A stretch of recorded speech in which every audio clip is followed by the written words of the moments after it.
Hello, everyone, and welcome to Adopted, the Truth About Family. I'm Diana Inch in Albany, Oregon, and I'd like to welcome today a new sister to my adopted family. So I would just like you to please share your name, where you're joining us from, and your experience with adoption.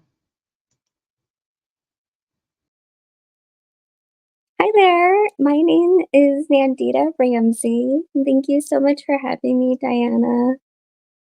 I am currently in Corvallis, Oregon, and I have been a resident of Oregon for 30 something years. I was born in India, Calcutta, India, and adopted to Oregon in 1988. I was adopted to a home with parents who were white, and they had already adopted another baby from India. I was one of the two children that they adopted, and it would it would end up being a really dark adoption. I I know adoption can have the narrative that it's really beautiful and um has a rainbow is a butterfly kind of narrative, but not all adoptions are like that. And there are some adoptions where people have had have had a different life and have been fortunate in other ways, and that's really good. But there's also stories where adoptees didn't have that. I, for example, was adopted into a religious and abusive home. I um, I tried to have a relationship with my mother, my adoptive mother, and it was really difficult. She had some mental health issues. She took care of herself in not the greatest ways, and it it trickled down into her motherhood. And so I was a burden of that, and I I have worked to have a better relationship with her, but in the end, I've had to become fully estranged with my adoptive family. It has been for the best. It was not a decision I came to lightly. I really thought about it. It took me about 33 years to come to that decision. I haven't spoken to my adoptive family in about 3 years. I have gone no contact. I have also been much healthier and much happier. I'm My mental health has improved, my mood has improved, my overall lifestyle has improved as well. I know that with adoption, it's very complex, and that's something that I don't know if many people understand, and it's a message I want to help carry to people who might not know as much about adoption, or even if they are adopted themselves, they can just hear a different perspective from a fellow adoptee. I currently, I came out of the fog, out of the adoption fog in my late 20s, and I started to speak about my adoption story. I often speak against adoption and advocate for family preservation. I was adopted from India, and so I lost not only my mother, my biological roots, my culture, the language, everything. And something I want people to understand about adoption is that it's traumatic. It's traumatic for all adoptees. That is well, that's a base layer that I think adoptees can meet at. there's going to be adoptees out there who say it's not traumatic or they weren't traumatized, and that's possible, but deep down, it's not right for a mother and a child to be ripped apart. And so, coming out of the fog, I've been able to speak about my story. I'm very honest. I'm open about a lot of different things, ranging from adoption to mental health to recovery from alcoholism. And I I use my platforms to speak about those things. I don't like stigma, and so the only way to combat stigma is to talk about it. And so I try to use my platforms to connect with others, to connect with the adoptees, and I've been able to do that. I've connected to so many adoptees all over the world, whether they've been in America or Australia or the Netherlands or India or Japan. They're everywhere. And I've been so grateful to meet or to finally connect with them because growing up, I didn't have that connection. I didn't grow up with the internet just being readily available. I was around when the internet was becoming a thing and things were transitioning in society at that time. We were becoming uh, more tech invested.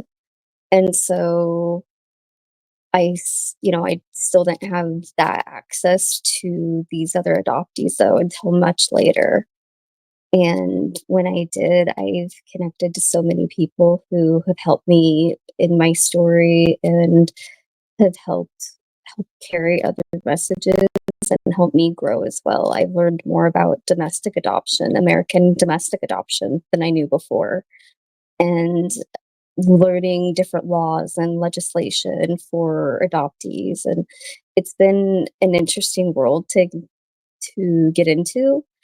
And I'm really glad I can be able to share my experiences and come at it from this perspective that, I may have been adopted and I should be grateful. Maybe I should be grateful. That's what I was told to be as I was growing up.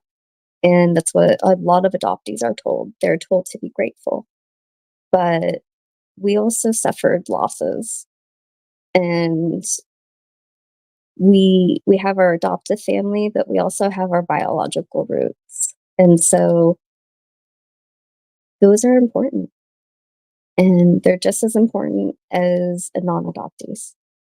I I think with DNA and everything that has come out of it with ancestry and whatnot and 23andMe, that's been a way a lot of adoptees have had to find their families.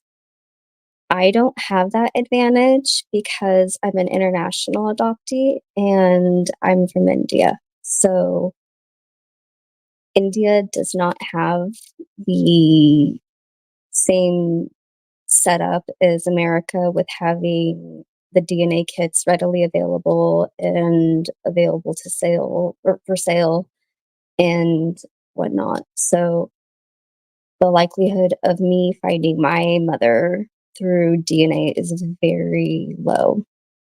There's also different laws in India where I have to consider that my mother was probably unwed and had me, so that was taboo in India, but also that this could having a child out of say if she's married today and if her husband found out that she had a baby outside of wedlock long ago, that could kill her.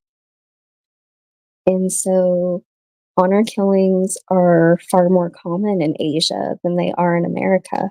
So that's something I have to consider in my adoption. That was it was difficult to come to when I realized all that. And so it stops me in my tracks because I want to find my mom. She's the only person I've ever wanted to find, and I think about every single day. And so I want to find her, but I'm also scared that I could get her killed or something awful could happen. And I couldn't live with myself. But I am in pursuit of the answers and more of my truth and sharing it for others and hopefully seeing what comes next.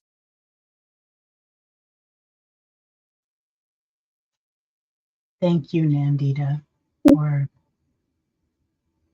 for sharing all of those things. And I see you out there being very visible and talking about um, the things that you've been through. And for our non-adopted audience, I thought maybe I would just share definition of coming out of the fog. Please do.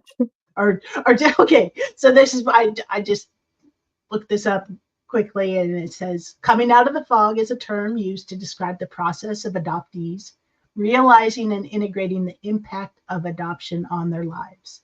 It can be painful and disorienting process that involves facing grief and loss and can include, a bunch of things, realizing that feelings of unhappiness and bewilderment are shared by other adoptees. And we often call it, and you can add to this, coming out of the fog, because of what you spoke about, how we're just supposed to be grateful and the happy. You didn't say unicorns, but I always say unicorns, but the butterflies and rainbows um, aspect of adoption, and we're never given that space to look at the trauma and how it starts with trauma. And I agree with you 100% that um, the separation, family separation, is trauma, and we're not allowed to recognize that until later. And so I that's, think go ahead. oh, I was gonna say, I just wanted to mention, I think with coming out of the fog too, it's I think finally being able to grieve and Mhm. like finding this grief that we've carried for so long, but now it's like, oh, here it is, and maybe this is sometimes why I've been, irritable, discontent, or just uncomfortable about things. And this grief is so heavy, and a lot of us were separated from our mothers the day we were born or just shortly afterwards. And some of us were premature as well, and so that causes even more trauma. I was a preemie, and so I've bonded with some other adoptees who are also preemies because we share some of the similar um, symptoms that comes with being that way. And so I've been able to bond with others like that, and just talking about coming out of the fog and things like that. It helps open up other doors to find other people. For sure, yeah. And that community, and you spoke about getting on the internet and getting into the groups and connecting all over the world with other adoptees. And I know that you went and even visited a couple of folks that you had only known um, online earlier this year, right? Yeah, yeah. And that was something. And so I love that our adopted family can be, expanded. And that's part of the reason why I think the show The Truth About Family is like we get to choose. And kind of touching on something that you said about being estranged currently from your adoptive family. Um, that is more common than I knew for adoptees. Um, and I'll have to look up the statistics, and I'll maybe put that in the show notes. But how have you navigated that? Like, how did you said about 3 years ago you realized that this was the best thing for you? Were there other people that you talked to, or were there resources that gave you an okay or a path to pursue estrangement as an all right option, or the best option? Yeah, so I've been in therapy for the last decade or so, and going to therapy has really helped find some of those answers because I could Mm, go back with my therapist and be like, historically, my family has done XYZ to me, and they've done it, and there's a pattern, and I don't know if it's gonna change. And so as so I got sober when I was 25, and so as I got sober and healthier, my family got more toxic and more harmful. So I finally made a trip out to see my adoptive mom a few years ago, and it was a really difficult trip. And so it ended up being the last time I saw her and spoke to her. But it mm, was what needed to happen. I feel like I have taken ownership and my power back in a lot of ways. mhm, My adoptive mom, she's a narcissist. And so I'm also currently, like quietly, uh, studying or, reading up on things about, recovering from narcissism or narcissists. And I'm learning more about narcissism and gaslighting and things like that because I was affected that way. And I'm trying to undo the damage that she caused while trying to maintain other things.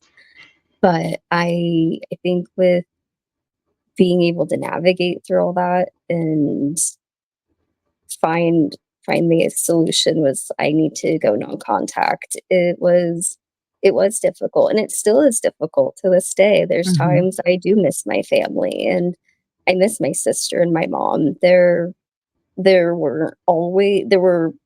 were more bad times than good times, but there were some good times, and sometimes I can reminisce about those and I'll miss them, but I also can revert right back to the abuse that they would dole out to me. And so mhm. I just got tired of it and I said, I'm not going to take this abuse anymore. And so that was how I came to my decision. Yeah. Wow. And I know that this must be a just a difficult situation, especially as adoptees, and that desire to have family, and really like having having to preserve yourself by cutting off the family that Cutting you off, yeah. have I, is hard. I often Yeah. say through adoption, I lost two families. Hmm. And so I lost Yeah. my first family and I've lost my second family. And none of that was by well, I've lost my second one, but it was out of safety. Hmm. So Yeah. Do you mind if I you shared a lot of things about why you hesitate, like you have this desire to meet your first mother, and yet you understand the complexities and the complications and possible dangers that reaching out might have. um, if you had the option just to maybe share a few of your thoughts with her, what would you most want to share? I would I would want to know I'd want to know her story and I'd want to know what happened. Like those Hmm. are some of the biggest things I think about. But I would also want her to know that she I can only imagine what happened because I don't know the facts. The orphanage I was at, they I have my paperwork and it says this kind of narrative says that she was unwed and couldn't care for a child and whatnot. And there's a lot of other Indian adoptees who have that same narrative. There's like 3 decades Mhm. worth of us. And so that's where the human trafficking comes in. And so I I w- I sorry, I got off track. um I sorry, can you get me back on track? I was going somewhere. Yeah, well, well, you like some of the narrative that's on your paperwork is also on decades, like the Yes. same narrative. So Sorry. Yes. the Um believability, and this has happened in Korea also, right? They even like cookie cutter yeah, exact it's like I same I think information. for Korea, I don't wanna say for sure because 'cause I'm not as, knowledgeable about it, but I believe it's very possible, and I know that the orphanage I was at in India, it closed due to human trafficking, and so Oh, to to have an organization close for selling babies, which is what adoption is, because people, I don't know if a lot of people don't realize that it's a billion-dollar industry and it's babies are they sell for the highest dollar. And toddlers don't, teenagers don't. Well, it's the babies. Babies are not blank slates. A lot of people think that they are, but they're not. I want to remind everybody that we are all biologically connected to our mothers. That's a universal experience. And so, why is it okay for a non adoptee to want their mother, but it's not okay for an adoptee to want theirs?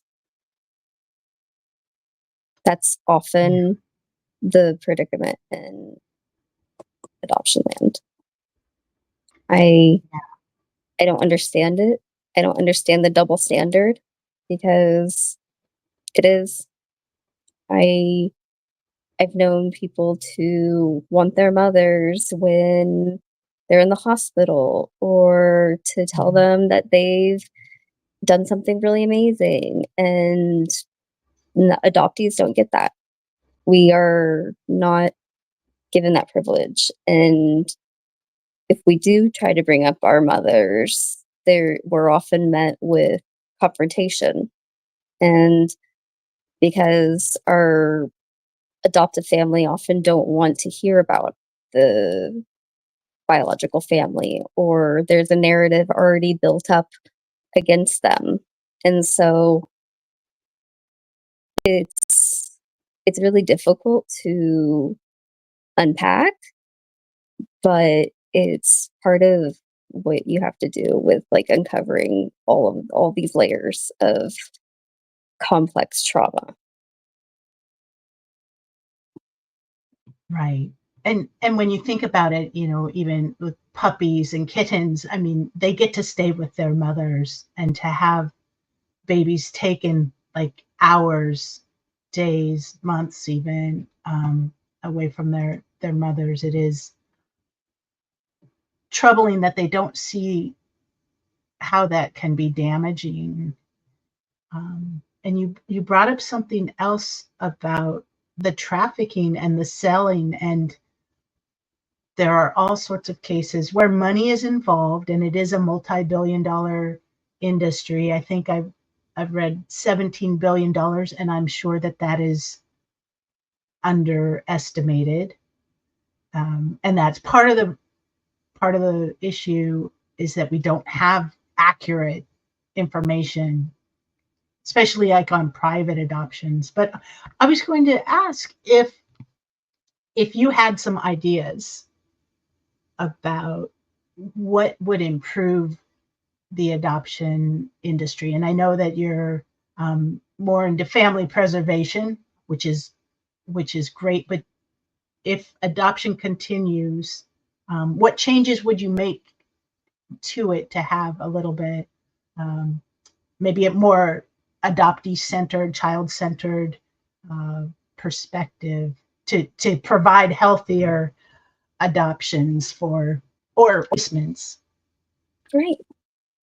Well, that's a really great question, and thank you. I would I think that Are adoptee you muted? children, Oh, oh, sorry, go ahead.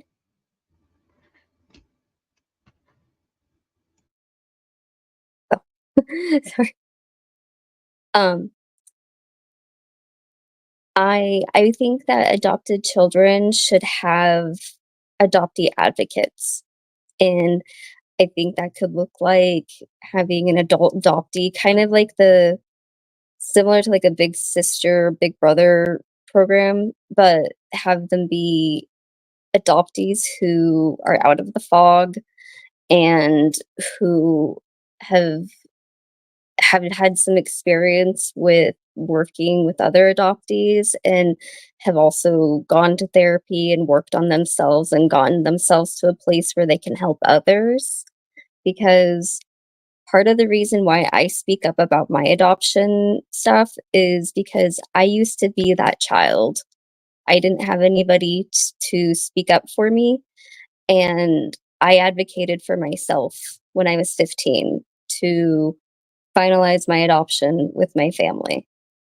And so to be able to advocate for other adoptees, especially children, they they are going to be probably have some mental health issues. They will probably be more prone to, depression or anxiety, and they will probably have more outbursts. And there's a lot of connections back to the lack of not being with their biological mother. There's science to back this up. So I think if adoptive parents could work with adult adoptees more and learn that adoption is traumatic and that it's very complex and it comes with layers that really need to take time to get through. It's not going to be an overnight thing. There are some adoptions where people have given the baby back or the children back, and it's not fair. And that child deserves that love and that care and that unconditional care for them. They they were deprived of it, and so to come with an understanding that this child needs more than what the adoption narrative thinks. The adoption narrative thinks they love will fix everything, but it won't. Like, yes, love helps, but it hasn't fixed me. And so that's something I wish that we could help change in the future. Is just maybe having adult or having adoptee advocates for children and having that accountability to be like, hey, if you're going through weird things, I'm somebody who can maybe understand. I know that I grew up in a transracial home. I didn't have any racial mirrors. My sister was from India as well, but we look nothing alike. And so I also grew up in a town where half the population was white or half the population was Latin descent. And so a lot of people thought I was Hispanic and would speak Spanish to me. And so that just created another layer of disbelief because it like wiped away the fact that I'm from India again. And even though I look Indian, people don't really take the time to actually comprehend that, and they treat me differently. And so that's something that I think people should work on as well. But I with making changes for children, I think that's the biggest place to start with. And then I think also getting new statistics for the suicidal side of it, because suicide is a big part of adoption, unfortunately. And there's good and bad to everything. And unfortunately, this is part of adoption. And adoptees are what they say right now. Statistics say adoptees are 4 times more likely to attempt suicide. I believe that statistic is higher, but we don't know for sure. And so it would be nice to see updated statistics from like across the board on in adoption, whether like was the statistics of being transracial or transnational. And so even just figuring out like this population is here in Oregon, or this population is over in Maryland or somewhere, and just figuring out the statistics more, and because we don't have that data really. Yeah, I good points there. And I have heard that the rate for attempting suicide is even higher for birth mothers. Yes, it's And I believe I it's agree that it's probably underrepresented. Um, well, Nandita, thank you so much for sharing your heart thank and you. experience with us.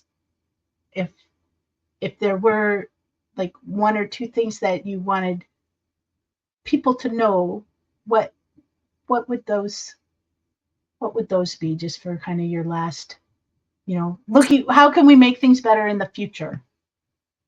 What would you say? How can we make it better in the future? I think if we just create a safe space for adoptees to share their stories and give that other perspective, that would be a nice change. Because right now, when people think of adoption, adoptees are often cut out of that conversation. And most people turn to adoptive parents or potential adoptive parents, but they never think about the birth mothers or the adoptees.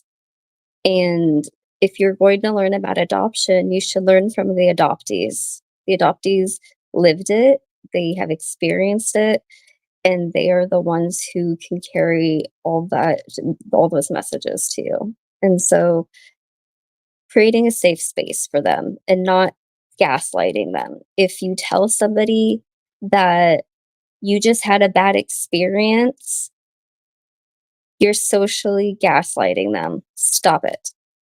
And so that's a change that we need to make, and it starts by talking about it. Yeah, and thank you for giving us the opportunity to talk about things today.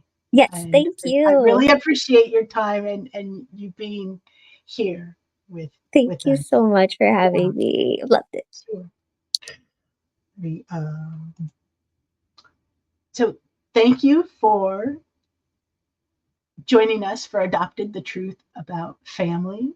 I hope that you will come back for our next episode in the future. So, I'll see you later.